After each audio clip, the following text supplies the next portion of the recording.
오늘 하나님께서 우리에게 주신 생명의 말씀은 출애굽기 15장 26절 말씀입니다.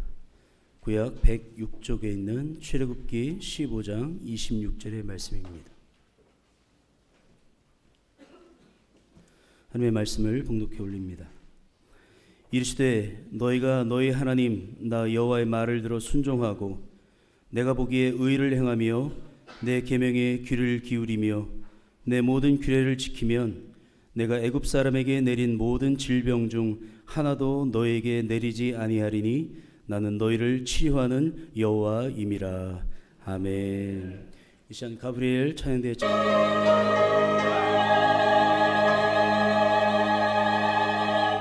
아멘. 기도하겠습니다. 좋으신 하나님, 말씀 듣기 원합니다. 우리 마음을 열어주시고 하나님의 말씀을 통하여 하나님을 더 깊이 알아가며 깨닫는 시간 되게 인도하여 주시옵소서. 찬양 연주 받으시니 감사합니다. 힘써 수고하는 저들에게 늘 하늘의 신령한 은혜가 넘치는 사람 되게 도와주시옵소서. 오늘도 주의 성령이 이곳에 임재하시고 각자 심령 가운데 주장할 줄로 믿사오며 예수님 이름으로 기도하옵나이다. 아멘. 할렐루야. 반갑습니다. 주의 크신 복이 여러분 가정에 넘치길 바랍니다. 여러분 콩나물국 많이 드세요. 콩나물국이 그렇게 좋은지 몰랐습니다. 콩나물국을 30분 이상 푹 끓여서 드시면은요 치매를 예방한대요. 또 언뜻 오는 치매는 콩나물국만 열심히 먹어도 치료가 된답니다. 치매는 주로 피 속에 산성화되어 가지고 그 산성화 생기는 독소 때문에 뇌에 영향을 미쳐서 치매가 생긴답니다. 그런데 이 콩나물은 약 알칼리성이기 때문에 산성으로 생기는 독소를 이 콩나물 약 알칼리성이 해독을 한다고 합니다. 그래서 치매 예방하는 음식이다. 뿐만 아니라 콩나물 섬유질이 좋아서 장을 좋게 만들지요. 그래서 이 콩나물을 잘 끓여 드시면은 치매 예방되고 장도 튼튼해지고 평소에 장이 안 좋아서 자주 슬사는 분이나 배가 살살 잘 아픈 분들은 콩나물 열심히 끓여 드시면 좋을 것 같아요. 또 겨울이나 환절기 때에 사람이 상화현상이라고 해서 열기가 위로 올라간답니다. 그러면 열기가 위로 가기 때문에 안구 건조증이나 두통이나 안면 홍조나 콧구멍이 건조하는 이런 증상이 있을 때도 콩나물국을 많이 끓여 드시면은 열을 밑으로 내리는 역할을 한다고 합니다. 또 숙주나물은 치매를 예방하는 효과는 콩나물보다 낫지만은 장에는 큰 도움이 안 된다고 합니다. 그래서 여러분 콩나물을 많이 드시는 게 좋겠다.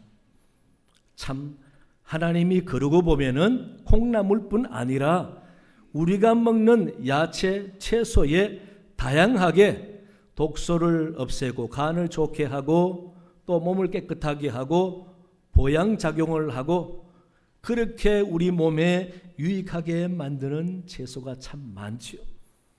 하나님은 이렇게 다양한 음식을 통해서 우리 몸을 치료하고 있다라는 것을 우리는 부인할 수가 없는 것입니다. 우리가 섬긴 하나님은 치료하는 하나님이라고 그랬습니다. 그래서 하나님은 자연도 치료하시고 사람도 짐승도 치료하시고 기후도 치료하시고 땅도 치료하시는 분이다. 그러므로 하나님은 지금도 살아계셔서 우리를 치유하고 계신다라고 믿어도 된다라는 겁니다. 그러면 하나님은 우리를 창조하시고 치유하고 회복하시는 분인데 주로 어떤 수단으로 우리를 치유하시는가 했더니 첫 번째는요, 말씀으로 치유하십니다. 요한복음 5장에 보면은 주님께서 베데스다 연못가로 가셔서 38년 된 환자를 만나셨습니다. 그래서 주님이 그 환자에게 내가 낫고자 하느냐라고 할 때에 병자가 변명을 합니다. 물이 동할 때에 나를 넣어줄 사람이 없어서 지금까지 고침 못 받고 있다라고 한탄을 하는 거죠. 그럴 때 주님이 8절 말씀에 예수께서 이르시되 일어나 내 자리를 들고 걸어가라 라고 말씀하십니다. 그 말에 이 38년 동안 일어나 보지 못한 환자는 주저하지 않고 말씀에 순종해서 자리 들고 걸어갔더니 건강하게 되었습니다. 이같이 주님 말씀에 순종한 이 환자가 치료함을 받았습니다. 오늘 본문의 말씀도 광야 마라에 쓴 물을 고치는 사건이죠. 이스라엘 백성들이 수르 광야에 와서 사흘 동안 물을 찾았는데 찾지 못했습니다. 마라라는 곳에 갔더니 물이 있는데 너무 써서 마실 수가 없는 겁니다. 그래서 한탄했더니 모세가 하나님께 기도합니다. 기도했을 때에 하나님이 한 나뭇가지를 가르쳐 주시고 그 나뭇가지를 물에 던졌는데 물이 달게 되어 마셨다라고 합니다. 여러분, 여기서 나뭇가지가 효과가 있어서 물이 달게 된 게 아니죠. 하나님 말씀에 순종해서 물이 고쳐진 것입니다. 그 앞에 25절에 보면은 주님이 그렇게 말씀하십니다. 예수께서 여호와께서 그들을 위하여 법도와 율례를 정하시고 그들을 시험하실세라고, 말씀에 순종하나 안 하나 시험하려고 그랬다라는 거죠. 그래서 가지를 던져라고 했는데 그대로 순종한 결과 물이 달게 고쳐졌다라는 말씀인 것입니다. 이사야 1장을 보시면은 이사야 선지자를 통해서 당시 이스라엘 백성들의 황폐한 모습을 지적합니다. 이스라엘 백성들이 하나님을 떠나고 말씀을 버렸기 때문에 온 나라와 사람들이 병들고 황폐했다라고 지적합니다. 5절에 가서는 너희가 어찌하여 매를 더 맞으려고 폐역을 거듭하느냐. 온 머리는 병들었고 온 마음은 피곤하였으며 발바닥에서 머리까지 성한 곳이 없이 성한 곳과 상한 곳가 터진 것과 새로 맞은 흔적뿐이거늘 그것을 짜며 싸매며 기름으로 부드럽게 함을 받지 못하였느니라 라고 지적하고 있습니다. 말씀을 떠나고 하나님을 멀리했기 때문에 하나님으로부터 점점 황폐해지는 생활과 사람들의 아픈 몸을 고침받지 못했다라고 지적하고 있습니다. 그래서 결국은 하나님께 돌아와 말씀에 순종하는 길이 병 낫는 길이고 환경이 좋아져서 잘 사는 길이라는 것입니다. 7절에서도 너희 땅은 황폐하였고 너희의 성읍들은 불에 탔다라고 지적하고 있습니다. 그 모든 원인이 말씀을 버렸기 때문이라고 지적하고 있습니다. 그러므로 하나님은 말씀을 통하여 우리를 고치시고 치료하신다라는 겁니다. 따라서 말씀에 순종하는 것이 얼마나 중요한지 모릅니다. 사도행전 3장에 보면은 베드로와 요한이 기도하러 성전에 올라갑니다. 성전 미문에서 매일 앉아 구걸하는 나면서부터 걷지 못하는 지체 장애자를 만납니다. 베드로가 그에게 말합니다. 6절에 베드로가 이르되 은과 금은 내게 없거니와 내게 있는 이것을 너에게 주노니 나사렛 예수 그리스도 이름으로 일어나 걸어라 라고 선포합니다. 그 말씀을 들은 이 앉아 일어나 보지 못한 사람은 일어났습니다. 발과 발목에 힘을 얻고 뛰어서서 걸으며 그들과 함께 성전에 들어가 하나님께 찬송했다라고 기록하고 있습니다. 베드로가 선포하는 나사렛 예수 이름으로 선포하는 그 말에 순종한 결과 고침을 받았습니다. 여러분, 하나님의 말씀은 사람의 마음을 치유합니다. 하나님의 말씀은 사람을 위로합니다. 하나님의 말씀은 사람을 새 사람으로 만듭니다. 하나님의 말씀에 의지하면 육체 병도 낫습니다. 믿으시기 바랍니다. 여러분, 이같이 하나님의 말씀은 우리를 새롭게 하고 마음을 고치고 영혼을 고치고 우리를 죄인에서 의인으로 새롭게 바꿔주시는 것입니다.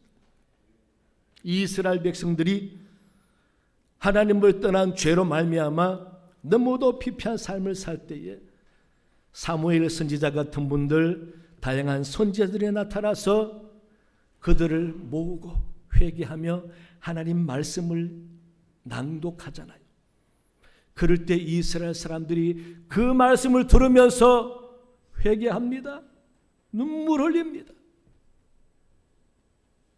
그렇게 회개하며 눈물 흘리는 그 사람들이 생활에 바쁘고 세파에 찌들려 하나님도 잊어버리고 살았던 그들의 영적인 상처들이 치유가 되는 겁니다. 회복이 되는 겁니다. 그러니 하나님의 읽어주는 말씀을 통해서 그들의 마음이 치유되면서 눈물이 나고 회개가 되는 것입니다. 그러면서 하나님과 가까워지게 되고 하나님을 더 잘 섬기겠노라고 결단이 이루어짐과 동시에 그들의 삶이 달라지잖아요. 영혼이 달라지니 삶이 달라지고, 삶이 달라지니 하나님이 부유하게 채워주시고, 그래서 하나님의 말씀은 사람을 치유하고 환경을 치유하고 자연도 치유하고 백성들의 영혼도 치유한다라는 사실. 여러분, 하나님의 말씀을 통해서 마음의 평안을 찾으시기 바랍니다. 하나님의 말씀을 통해서 위로받고 여러분 해결하지 못하는 마음의 상처도 하나님의 말씀을 통하여 고침받으시기 바랍니다. 그래서 건강한 영성을 가지고 말씀이 주는 꼴을 먹으면서 건강하게 살아가는 여러분 되시기를 바랍니다. 둘째는요, 성령으로 치유하십니다. 사도행전 10장 38절을 보시면은 하나님이 나사렛 예수에게 성령과 능력을 기름 붓듯 하셨음에 그가 두루 다니시며 선한 일을 행하시고 마귀에게 눌린 모든 사람을 고치셨으니 이는 하나님이 함께 하셨음이라 라고 베드로가 설교하는 내용입니다. 이것은 고넬료라는 이방 사람 가족이 모이는 곳에 가서 베드로가 설교하는 내용 중에 한 부분인데, 이 내용 중에서 베드로의 평소의 인식을 볼 수가 있습니다. 예수님이 이 땅에 오셔서 많은 환자를 고쳐주신 능력이 뭡니까? 바로 나사렛 예수에게 성령과 능력을 기름 붓듯 하셨음에 라고 말합니다. 제자들이 예수님이 환자를 고친 능력이 바로 성령이었다고 그렇게 알고 있었다라는 것입니다. 따라서 주님도 성령에 의해서 마귀를 물리치고 병을 고쳐주셨습니다. 이 성령이 오늘 우리와 함께한다는 것입니다. 그러나 우리는 얼마나 대단한 능력을 갖고 있는지 모릅니다. 믿으면서도 성령이 있는지조차, 성령이 나와 함께할 수 있는지조차 모르고, 아니 성령의 능력을 모르고 살아가는 사람들이 얼마나 많습니까? 여러분, 성령에게 내 마음을 내어놓으시고 성령이 나를 이끌어가도록 해보세요. 성령께 기도하면서 물으시고 성령의 의지에서 담대하게 선포를 하시고 성령의 힘을 의지하여 용감하게 해보시기 바랍니다. 분명히 그러면 성령이 도와줄 줄로 믿습니다. 사도 바울은요, 고린도 교인들에게 가르칩니다. 고린도전서 12장 9절을 보시면은 다른 사람에게는 같은 성령으로 믿음을, 어떤 사람에게는 한 성령으로 병 고치는 은사를 이라고 하면서 성령의 은사가 주는 여러 가지를 쭉 나열합니다. 그 가운데 병 고치는 은사를 주신다. 성령이 병 고치는 은사를 주신다라는 겁니다. 그래서 여러분도 믿고 성령의 이름으로 병마를 물리치시기 바랍니다. 성령의 이름으로 우리 가정에 흐르는 저주도 물리치시고, 성령의 이름으로 귀신도 물리치면은 다 물러갑니다. 시편 104편 30절을 보시면은 주의 영을 보내어 그들을 창조하사 지면을 새롭게 하시나이다 라고 고백합니다. 이 말씀을 통해서 이미 유대인들은 무엇을 인식하고 있습니까? 하나님은 당신의 영인 성령을 이 땅에 보내주셔서 새롭게 하시고 창조하시고 고치신다라는 것입니다. 그러니 하나님은 성령을 통해서 땅과 사람을 고치시는 분이다라는 겁니다. 우리 사랑교회 여러분, 주님이 우리에게 승천하여 하늘나라 가실 때에 약속하고 선물로 주신 게 바로 성령입니다. 이 성령은 우리를 지금도 돕고 계신다라고 하잖아요. 성령의 도움으로, 성령의 이름으로 마귀를 물리치시고 여러분이 힘들게 하고 좌절하게 만들고 고민하게 만드는 모든 것을 다 물리치시고 평화를 찾으시고 위로받고 힘을 얻는 여러분 되시기 바랍니다. 세 번째는요, 사랑으로 치유하십니다. 호세아 6장 1절 2절을 보시면은 오라 우리가 여호와께로 돌아가자. 여호와께서 우리를 찢으셨으나 도로 낫게 하실 것이요 우리를 치셨으나 싸매어 주실 것임이라. 여호와께서 이틀 후에 우리를 살리시며 셋째 날에 우리를 일으키시리니 우리가 그의 앞에서 살리라 라고 노래하고 있습니다. 여기서 여호와께서 우리를 찢으셨으나 도로 낫게 하실 것이요 우리를 치셨으나 싸매어 주실 것임이라 라는 내용을 통해서 우리가 무엇을 깨달을 수가 있습니까? 하나님의 사랑을 깨달을 수가 있잖아요. 마치 부모가 자기 자식이 죄 짓는 것을 보면은 허허 웃고 끝날 것이 아니라 그에게 그게 죄고 잘못됐기 때문에 다음부터 그렇게 하지 말라는 뜻에서 그를 매질합니다. 그리고는 아픈 마음 같이 부모가 껴안고 그를 더 보듬어 줍니다. 이 부모의 그 매 속에는 부모의 사랑이 있는 거죠. 사랑하기 때문에 매질하고 다시 내 자식으로 사랑하고 감싸주는 거죠. 바로 우리 하나님이 그런 하나님이라는 겁니다. 왜 찢으십니까? 정신 차리라고, 하나님께 돌아오라고. 그러면서 찢기만 하는 것이 아니라 또 낫게 하시고, 치시기만 하는 것이 아니라 싸매주시고, 이런 모습에서 우리는 하나님의 사랑을 깨달을 수 있어야 합니다. 내가 찢기고 상했다면은 하나님은 반드시 나를 싸매주시고 낫게 하신 분이다라는 것을 우리는 믿어야 한다는 것입니다. 이게 하나님의 사랑이라는 것. 하나님은 죄 짓는다고 함부로 정죄하서 멸망하도록 버려두지 않는다라는 것. 여러 가지 상황과 현실을 통해서 깨닫게 하고 주께 돌아오기를 바라시는 하나님의 사랑을 우리는 알아야 한다라는 것입니다. 호세아서의 전체적인 주제가 하나님의 사랑입니다. 하나님을 멀리 떠난 이스라엘 백성들, 하나님은 끝까지 포기하지 않고 사랑하고 있다라는 것을 호세아 삶을 통해서 보여주는 거죠. 그래서 하나님의 지시대로 호세아는 고멜이라는 여인을 사랑하고 아내로 맞이합니다. 그는 부도덕하고 불의하고 또 불륜을 저지르는 그런 여인입니다. 그런데 호세아는 팔린 아내를 값주고 싸서라도 데리고 와서 그렇게 아내로 맞아 살게 하는 것입니다.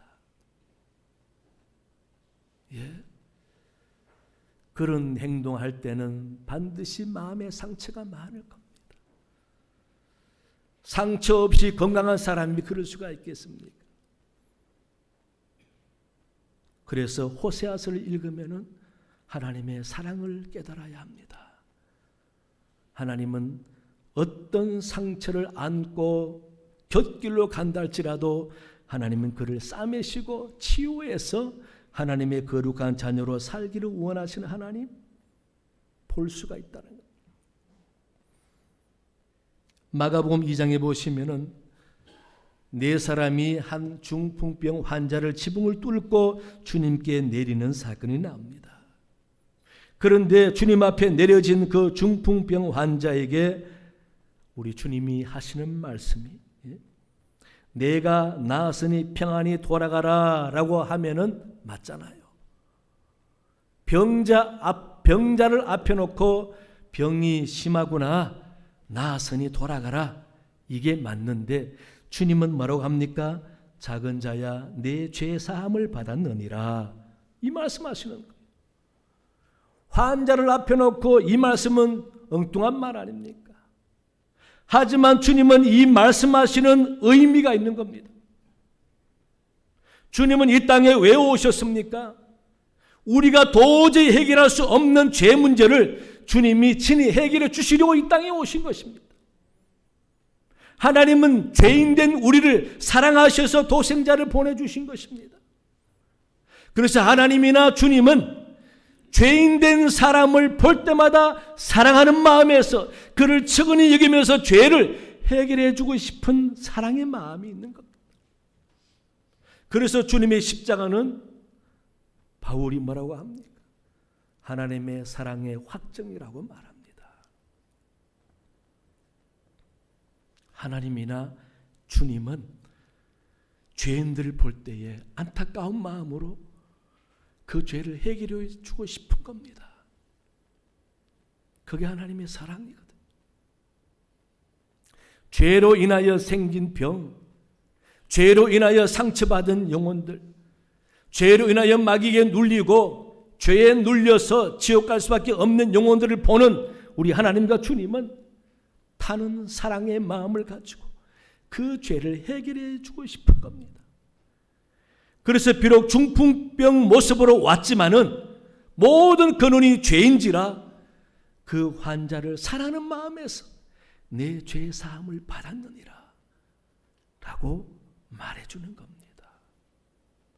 이 말은 하나님이 너를 사랑한다 그 말입니다. 나도 너를 사랑한다.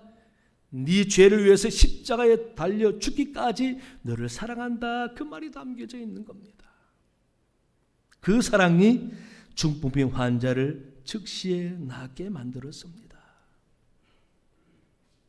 여러분, 하나님과 우리 예수님은 우리를 얼마나 사랑하는지 모릅니다.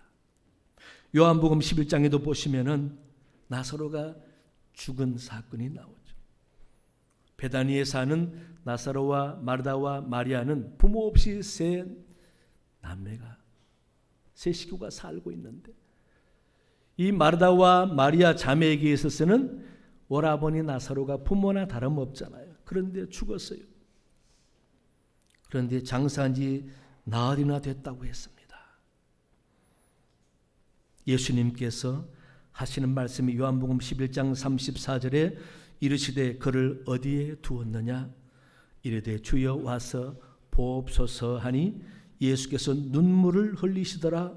이에 유대인들이 말하되 보라 그를 얼마나 사랑하시는가 하며 라고 기록하고 있습니다.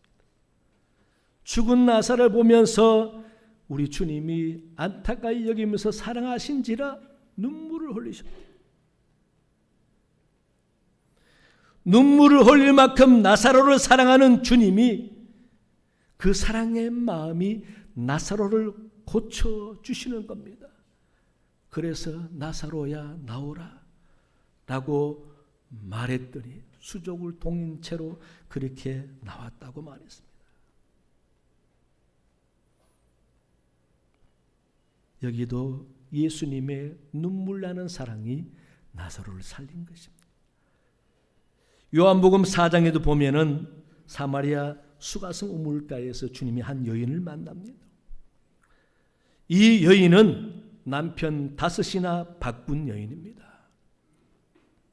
동네 사람이 손가락질합니다. 죄인 취급합니다. 인간 취급하지 않습니다. 같이 말도 섞으려고 하지 않습니다. 늘 소외당합니다. 눈치 봅니다. 그러다 보니 이날도 남들이 다 자는 정오에 물길이로 우물에 옵니다. 그런데 주님을 만났습니다. 누가 봐도 예수님의 행색이 유대인인 줄 아는데 그 예수님이 자기에게 물 달라고 합니다. 그것도 무시하는 말투가 아니라 너무도 다정하고 따뜻한 목소리로 물을 달라고 합니다. 그럴 때 이 여인이 당신은 유대인으로서 어찌하여 사마리아 여자인 나에게 물을 달라 하나이까? 이 말 속에 여인의 상처가, 갈기갈기 찢긴 상처가 배어나옵니다. 왜 그렇습니까? 자기도 모르게 남자 5이나 받고 살았던 이 여인이기에 동네 사람이 사람 취급하지 않고 소외시키니 얼마나 상처가 많겠습니까? 아무도 나를 사람으로 인정해 주지 않습니다. 버림받은 사람이나 다름없습니다. 그런데 멀쩡한 사마리아 사람도 배척하는 유대인이 자기를 그렇게 다정하게 대화하고 자기 말을 들어주는 겁니다. 궁금증까지 풀어주는 겁니다. 물 주시는 이가 누군지 이야기해 주는 겁니다. 이 여인은 주님과의 대화를 통해서 자신이 처음으로 사람 대접받습니다. 처음으로 인간 대접을 받습니다. 그것도 유대인 남자가, 그것도 메시아이신 주님이 자기를 죄를 묻지 아니하고 사람 대접해 주면서 자기가 궁금했던 예배에 관해서 물으니 잘 이야기해 줍니다. 거기서 이미 여인은 마음의 치유를 받은 것입니다. 상처가 다 나은 것입니다. 그러니 이제 더 이상 내 과거는 문제가 아닙니다. 상처가 치유받았으니 지금까지 내가 어떤 모습으로 살았는지가 중요하지 않습니다. 너무 기뻐서 이 여인은 물동이를 버려두고 동네 가서 예수님 만났다고 이야기하는 겁니다. 이 여인이 주님의 그 따뜻한 대화를 통해서 사랑을 깨닫고 자신을 인정해 주는 주님의 마음을 깨달으면서 치유받았던 것입니다. 우리 교회 여러분, 사랑의 힘을 우리는 압니다. 사랑을 받지 못해서 성품이 나빠지고 성격이 달라지고 태도가 달라지면서 범죄 길로 가는 사람이 얼마나 많습니까? 이 세상은 다 사랑받지 못해서 갈등이 심하고 욕구가 자기를 주체하지 못하고 그래서 싸우고 서로 반목하는 것 아닙니까? 하나님의 사랑은 모두를 치유합니다. 여러분, 하나님의 사랑을 믿으시기 바랍니다. 하나님은 분명히 저와 여러분을 사랑합니다. 성경 읽어보세요. 여러 군데 하나님이 우리를 얼마나 사랑하는지 이야기하고 있지 않습니까? 그런데 우리는 그 사랑을 얼마나 알고 깨닫고 사랑을 누리고 사랑의 힘을 느끼고 있는지, 주님이 나를 진정 사랑하는 그 사랑 하나만 제대로 알아도 우리는 넉넉히 삶을 이기고 산다라는 것입니다. 여러분, 많이 알아가시기 바랍니다. 하나님이 얼마나 나를 사랑하는지 많이 알아가시기 바랍니다. 하나님은 당신을 사랑하십니다. 이 말씀에 상처 치유받고 마음의 분노와 여러 가지 미움이 다 사라지고 정말 여러분도 사랑의 마음을 회복해 보시기 바랍니다. 그러면 놀라운 치유를 경험하게 될 줄로 믿습니다. 하나님은 치유하시는 분입니다. 하나님은 사람과 영혼과 이 땅을 치유하신 분입니다. 지금도 하나님은 말씀으로 우리를 치유하시고 성령으로 우리를 치유하시고 병마를 물리쳐 주시고 하나님의 사랑이 우리 마음을 새롭게 합니다. 이 사실을 믿으시고 늘 치유하는 여호와 하나님의 은혜 속에서 항상 치유받고 건강한 삶을 살아가는 복된 여러분 되시기를 간절히 축원합니다. 하나님 아버지 참으로 감사합니다. 오늘 또 주신 말씀을 통하여 하나님은 지금도 우리를 사랑하시고 치유하시는 분인 줄로 믿습니다. 우리가 살아가면서 수시로 마음에 상처받고 병들고 몸도 아픕니다. 이럴 때마다 항상 하나님께 의지하며 기도하며 주님의 말씀과 사랑에 힘입어서 성령의 능력으로 늘 고침받아 살아가는 성도들이 다 되도록 도와주시옵소서. 감사하며 예수님 이름으로 기도하옵나이다. 아멘.